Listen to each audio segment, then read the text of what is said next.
Hello, PMP aspirants. Today at 5:05 p.m., 11th June, I am extremely excited that so far till today we have four certified PMP and all of them did with all above target.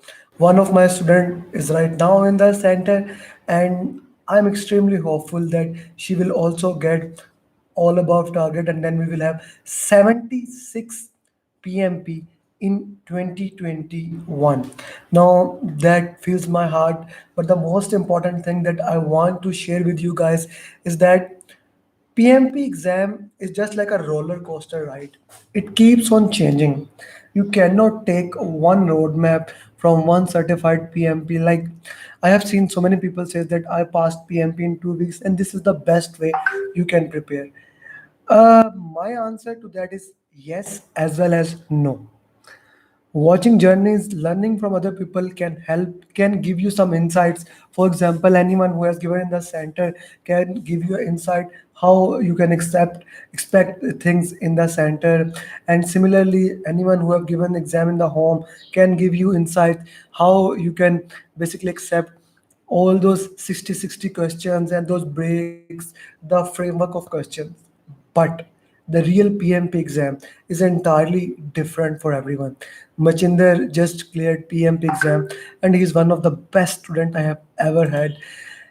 He was getting actually 93%. 93% in Prepcast. Like I remember yesterday, my wife opened Prepcast to actually do some of the questions. And when she opened my account and Machinder, I have given that account to Machinder, she saw test 91, 93, 93.5, 95.5. She asked me, who is doing this? I told her Machinder is doing it. So Machinder had exam today. And the number one thing the Machinder said after passing the exam is that exam, no simulator was near to even 10% of the exam. The exam was so difficult that none of the simulator has near to that. Few things that are very important that I want to share is that first of all questions were 100% scenario based.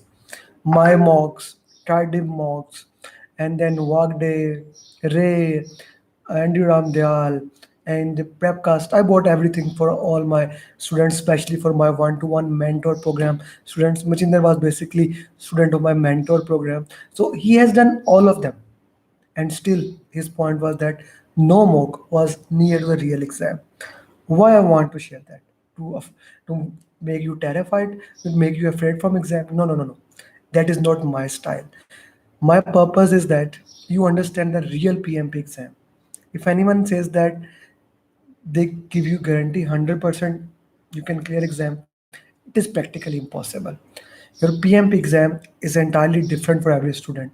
Two students who have given exam on the same day, their exam will be different, their belly curve will be different, their exams, like, let me give the context so much in there. He has a lot of issues and I will be recording his journey and sharing with you guys. Like in his center there was some lag 3 4 times, he was unable to continue. Even one time there was 10-minute lag and they said we can discontinue your exam and you can give it tomorrow, but he was like determined, I want to do it today. He has some deadlines. When he was giving the first set, he told me, when he was giving the first set, the first 60 questions, he was 100% sure that I will fail the exam. When he was giving the second set, he was like 80% sure that I will fail the exam. When he was giving the last set, he was comparatively easy that now maybe I will be able to clear my exam. Exam is such a different way, but few things that helped him that can help you. The first and most important thing, servant leadership mentality. Servant leadership mentality. What is servant leadership mentality? Servant leadership mentality is that even it's a predictive or it's an agile, it does not matter. As a project manager, you always want to help your team, you always want to help the project. You always want to look at the bigger picture. You always want to see how you can assist and help your team in gaining all those things. The bigger picture, thinking about the bigger picture in the context. This is the first and fundamental thing. Unless it is mentioned, the second important thing, unless it is mentioned, consider all questions of PMP as hybrid question. Consider all questions of PMP as hybrid question. Means it can be predictive, it can be agile. So consider all those questions as hybrid question. Third thing and most important thing, communication, co-location, face-to-face conversation are a very important thing. Whenever there's an issue, try to resolve by going to the root cause analysis. Thank you, Umair. So, servant leader, as Umair is also one of my certified PMP, having all above target, he said the same thing. Servant leader mentality is key for exam. So, very important thing. Whenever there's a question about communication or things like that, always go for face-to-face conversation, co-location, and understand this thing. A servant leader never direct, never order, he always assist. This is an important thing. These are a few things that you need to understand. Apart from that, understand the flow of PMP. PMP is not going to ask you what is the next process, in which process you are. No, no, no, no, no. All these questions are past. It was in 2020. Now they will give you scenario and ask you how you are going to resolve the question. The question says you what you should do now, what you should have done, what should you do for improvement of future. So these three things would be there. So understanding the flow, the journey can really help you in clearing your PMP exam. So that's my take, and of course I will be sharing those four journeys of Vasif, Machinder, Sanjana, Abhishek, all those people who cleared the exam, and you can also learn from them.